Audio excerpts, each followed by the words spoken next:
Now that the Carolina Panthers have re-signed Cam Erving, what is their biggest roster need? I'll tell you right here on Locked On Panthers.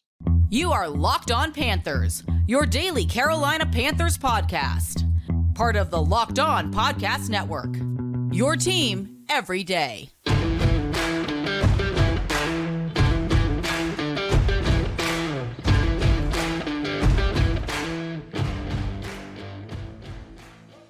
Welcome into another edition of the Locked On Panthers podcast, a part of the Locked On Podcast Network. I'm your host, as always, Julian Council, talking Carolina Panthers with you every Monday, Tuesday, Wednesday, Thursday, and Friday. Your team every day. That's our motto here on the Locked On Podcast Network. Subscribe or follow for free on YouTube or wherever you listen to your favorite podcast. And be sure to follow me, Julian Council, on Twitter at Julian Council, where on Fridays I answer your weekly Friday mailbag questions either at me or DM me over on Twitter at Julian Council if you'd like to participate in this week's edition of the weekly Friday mailbag right here on Locked On Panthers. This episode is sponsored by BetterHelp. BetterHelp connects you with a licensed therapist who can take you on that journey of self-discovery from wherever you are. Visit BetterHelp.com/lockedon today to get 10% off your first month. The Carolina Panthers made a low-key big signing on Monday evening by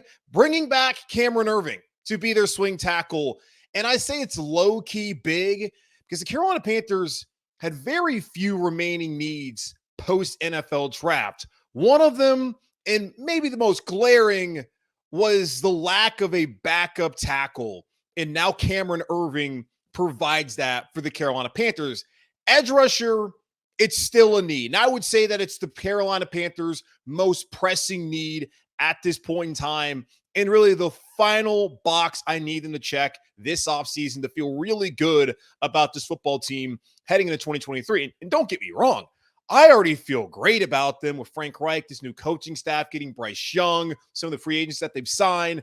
I feel good about this team, especially when you look at the landscape of the NFC South and how you could look at any of the four teams in this division.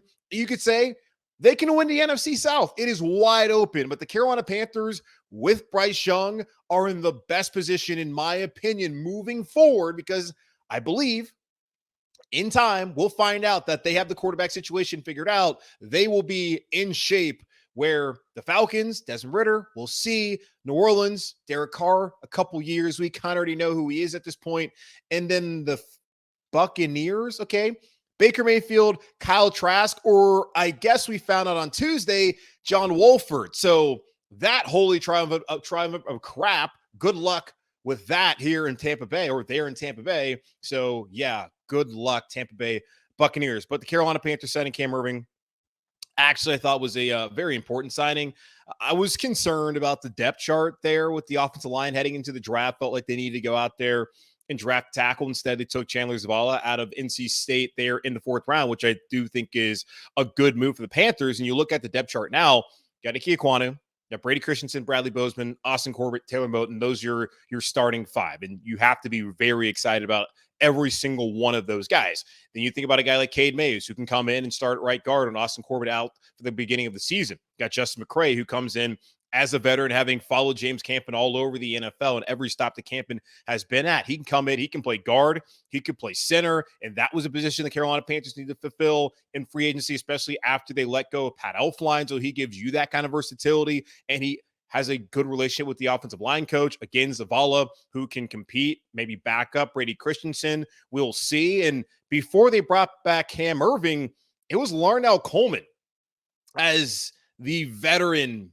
I'll put that more in quotes, veteran swing tackle on this team. And I guess you could talk yourself into Brady Christensen if he had to, an emergency role, go and kick out to left tackle or right tackle, or something happened to Ike Ekwonu or Taylor Moton. But now that you have Cam Erving, the Carolina Panthers don't have to worry about that. They are back to having depth on the offensive line. You feel good about Ike. You feel good about Brady. You feel good about Bozeman. You feel good about Corbett. You feel good about Moton. But if something happens to Austin Corbett, which it already has, Cade Mays can come in and start for you.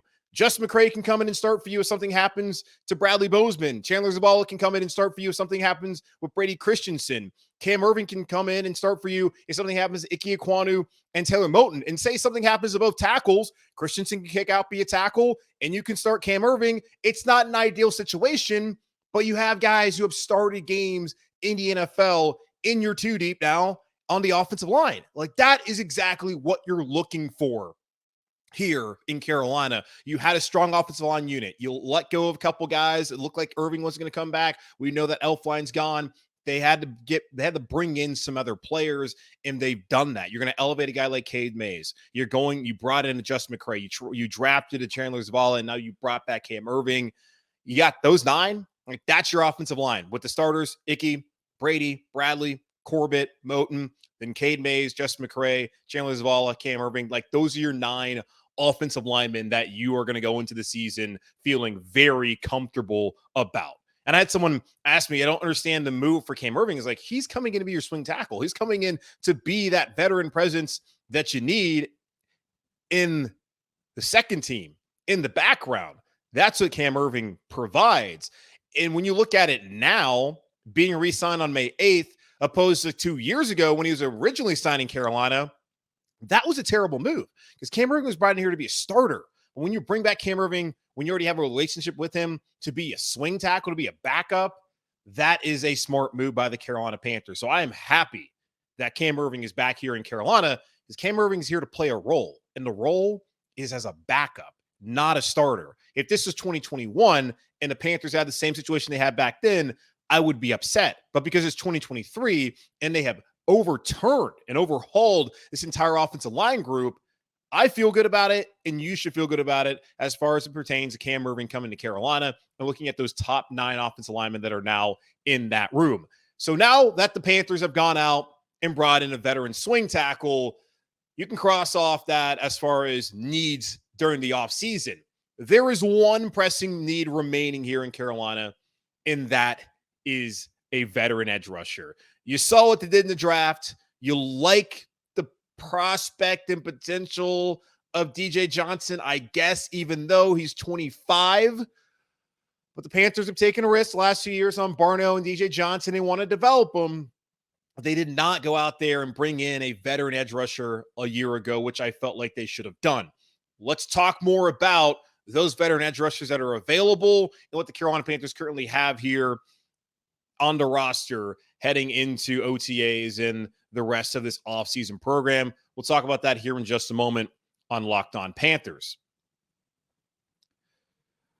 This show is sponsored by BetterHelp. It's so easy to get caught up in what everyone else needs from you and never take a moment to think about what you need from yourself. But when we spend all of our time giving, it can leave us feeling stretched thin and burned out. Therapy gives you the tools to find more balance in your life so you can keep supporting others without leaving yourself behind. If you're thinking about starting therapy, give BetterHelp a try. It's entirely online, designed to be convenient, flexible, and suited to your schedule. Just fill out a brief questionnaire to get matched with a licensed therapist and switch therapists anytime for no additional charge. Find more balance with BetterHelp. Visit BetterHelp.com/lockedon today to get 10% off your first month. That's BetterHelp, HELP.com/lockedon. Scott Fitterer and this Panthers front office has been box checking all off season long, and they have done a phenomenal job, in my opinion, going out there and filling some of the holes on this roster. It might not be a bunch of top tier guys, but they went out and got veteran players who have had success in the league and with the new coaching staff, and still a slight rebuild, knowing that you got a new coaching staff. There's still some young players on this roster who are your core foundational players that you want to build around, that you want to start winning some games with. It's going to take a little bit of time. This might not be the year, but certainly in 2024, you feel like the Panthers are on solid foundation, especially after looking at the free agents that they brought in. And the last of them being on Monday night, Cam Erving coming in to be your backup tackle instead of 2 years ago, coming in to be your starting left tackle. The situation here in Carolina, far better than it was 2 years ago when Scott Fitterer signed on as the Carolina Panthers general manager. But he has one more job left to do, and he did not do this a year ago. The Panthers very clearly, heading into training camp, needed an edge rusher opposite of Brian Burns after having other plans aside from Hassan Reddick, who went back home to Philadelphia and had a phenomenal season.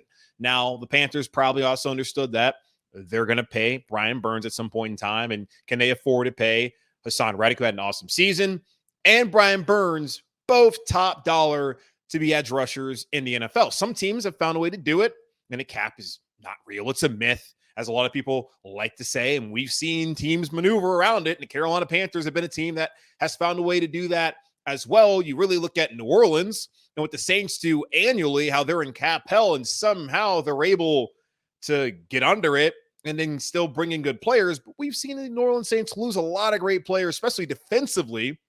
CJ Gardner-Johnson, Trey Hendrickson over the last couple seasons because of those salary cap issues. So the Carolina Panthers, they didn't necessarily want to put themselves in that, but they're pretty good standing right now. We know that Brian Burns is a good player, and we know that there's some guys situationally that can help out, but that was a need that they had last year, and they never filled it with the veteran. Now, Frankie Louvu, Marquise Haynes, and I still wonder, was Haynes supposed to play a bigger role? Did the knee injury that he suffered there in the preseason during training camp, like that, hold him back? I don't know. Had his best season as a Panther last year as far as sack totals go, but it took until week 11 on Thursday Night Football when he closed out that Falcons game for him to make an impact as an edge rusher for the Carolina Panthers. And really him and Frankie Louvu and a couple other guys came on later on in the season. It just wasn't as consistent as we saw a year ago or in 2021 when it was Brian Burns, when it was Hassan Reddick, when teams had to game plan for both Burns and Reddick, two guys that are going to leave play callers in the NFL up late at night trying to figure out how are we going to stop this guy. But that was not the case for Carolina last season. Now they only went from 39 sacks down to 35. They're certainly not what they were in the past. But you know, though, that it's unlikely that Frankie Lou is going to go out there and get another 7 sacks. It's unlikely that Marquise Haynes is going to keep doing what he's doing. Maybe he can go out there and give you 4 or 5 sacks a year. That's totally fine. He's a solid rotational option. But we know who Marquise Haynes is, and we'll see how he fits in the scheme, which I think he fits better in the 3-4 scheme than what he was drafted into, as into a 4-3 scheme back when Ron was still here. So without question, a veteran edge is now the Panthers' most pressing need. You got Haynes, like I talked about, solid rotational guy. We'll see what he can give you, but it wasn't nearly consistent enough a year ago. But that's who Marquise Haynes is. TBD on what Frankie Louvu is going to look like this upcoming season as far as how he's going to be utilized in this new 3-4 scheme. If they're going to ask him to play a lot of outside linebacker, and if they're going to ask him in pass rushing downs or passing downs, like will he be out there on the edge to go after the passer? We'll see what Ejiro Evero wants to do with them. Amari Barno, maybe the Panthers get something out of him this season after really not getting much of an opportunity last year. DJ Johnson sounds like a pretty big project, still learning the position and the nuances of it. I would not expect too much out of him this upcoming year. Does not look like a guy who's going to come out here and immediately produce. Maybe he does. Does not feel like that's the consensus heading into things. And Heitor Gross-Matos doesn't appear to be a scheme fit. So the Panthers need to go out there and find some guys. And while they're in luck, last season, I wouldn't say there was a ton of proven edge rusher talent available. But right now, sitting here in early to mid-May, there is. And the Carolina Panthers, we look at cap space, according to Over the Cap, $27.4 million of cap space available. They got to still sign a couple other of their rookies. If so far they have signed Jamie Robinson, Chandler Zavala. They only have 5. So it's not like they're spending a ton of money on the rookie draft class. Yes, Bryce Young, there's that because he's number 1 pick. But overall, not spending all that much. So I don't think you got to be too concerned about trying to save money for the rookies and some of those other things. But they want to save money for moves in season, and they want to save money potentially to go sign another player. They just signed Cam Erving. So we'll see what it looks like. But looking at a couple of guys that are still available, and we've talked about some of these. Yannick Ngakoue. Remember at the beginning of free agency, we're looking at FanDuel's rankings of top free agents available. He was on that list at number 2. Number 2 free agent, edge rusher available. 9.5 sacks last season in 15 games. Has 19.5 total over the last 2 seasons. He had 27 pressures, 10 hurries, and 5 quarterback knockdowns last year, while only missing 9.4% of his tackles, which is a career low. His market value, according to Spot Track, which is the place for contracts, 4 years, $59.2 million. Average salary would be 14.8. We have already seen Bradley Bozeman have a market value that was higher than what he actually signed for. And looking at where we're sitting in the NFL calendar and how the majority of the money is gone, Yannick Ngakoue is not getting 4 years, $59.2 million and an average salary of 14.8. Maybe he can sign for $8 million and have a chance to get the 14. I would highly doubt that at this point in time, just looking at where the market is, and that teams have had about 2 months to sign him and have not done that. Justin Houston, also available, an older player, ranked FanDuel's number 3 free agent edge rusher, 9.5 sacks last year, which is his most since 2019. Also had 17 quarterback hits, 25 pressures, and 8 hurries. And he's doing that in his mid-30s. He's someone who can come in and be a leader on this defense. I would think he would fit this scheme as well. His market value, a lot less. 2 years, $10.7 million. I don't think a team is trying to sign on for 2 years of Justin Houston. 1 year, $5.3 million. I would do that because that's what his average salary would be according to his market value there on Spot Track. Jadeveon Clowney didn't have a market value placed, and I don't know what his market is. Doesn't seem like there's a lot of teams out there that interested because he's still available, like Yannick Ngakoue and the aforementioned Justin Houston, ranked FanDuel's number 4 free agent edge rusher heading into free agency, 28 tackles last year, 3 broken passes, and 2 sacks in 12 games. Of the 2 guys you just mentioned, Jadeveon Clowney is not someone you're looking at and really going to expect to come out here and make that much of an impact. Local guy, I understand that. A lot of hype coming out of South Carolina. I'm sure there's plenty of South Carolina alums and fans who listen to this podcast or watch this podcast. He has never been that guy we thought he was going to be coming out of South Carolina. And we're pretty late in his career now to think that all of a sudden it's going to click. I just don't see it happening. Can he come in and contribute and be a threat? I suppose. But the numbers the last couple seasons in Tennessee and in Cleveland and in Seattle have shown that he's just a name more than an actual dude. Leonard Floyd, 18.5 sacks the last 2 seasons, has played in this scheme. Knows the defensive coordinator, Jero Avero, probably knows Jonathan Cooley and some other people on this coaching staff. It feels like such an obvious fit. His market value, according to Spot Track, 3 years, $41.2 million. That's an average annual salary of $13.7 million. Can we give him a Hassan Reddick type of deal? Can that happen? Can they get him like $7 million and with incentives, maybe you get up to 10? Can we do that? Look at Andy Dalton's incentives. Is he getting to $17 million? The hope is that he's not going to play at all. That Bryce is going to be the starter for 17 games. So why not go ahead and write that in there and potentially give Floyd the money that would go to Dalton, because Dalton's probably not going to hit those benchmarks. Obviously, knock on wood, fingers crossed, everything goes well health-wise with Bryce Young. But Leonard Floyd, how is he not a Panther already? How is he not a Panther? Ngakoue only spent a few games with Frank Reich. He spent an entire offseason with the guy. Like, how is he not a Panther? How are some of these guys, especially Leonard Floyd, how is he not already a Carolina Panther? Frank Clark, Melvin Ingram, 2 other names out there that are available. And Ingram was someone we talked about last August as a player the Carolina Panthers should talk to. And, well, it didn't work out. But edge rusher, veteran edge rusher, namely, that is the most pressing need remaining on this roster, where you have your quarterback, you rebuilt your wide receiver room, you got a pass catching tight end, you added depth on the offensive line, you went out there and got a new running back, which, didn't really need to do all that, but whatever. You went out there and added to the defensive line in this new scheme. You brought in a safety in Von Bell so Jeremy Chin could move up closer to the line of scrimmage. You found a way to retain Shaq Thompson. You picked up the 5th-year option on Derek Brown. You brought in another corner to Eric Rowe. They have done everything I have asked of them. I just say one last thing. Scott Fitterer, please bring in a veteran edge, especially someone like Floyd who actually produces. I can talk myself into Clowney. Not really.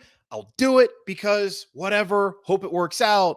When there's guys like Leonard Floyd available who seem like a perfect fit scheme or scheme fit, let's make it happen, Scott, because you've done everything else this offseason, and I'm damn proud of you for doing it too. All right, so what could be holding this up? We talked about they have $27 million in cap space, but there's one other box I was talking about heading to free agency and in the offseason that hasn't been checked, and that's Brian Burns' contract. When's that extension coming, and is that why they haven't brought in a veteran edge rusher? We'll talk about it here in just a moment on Locked On Panthers.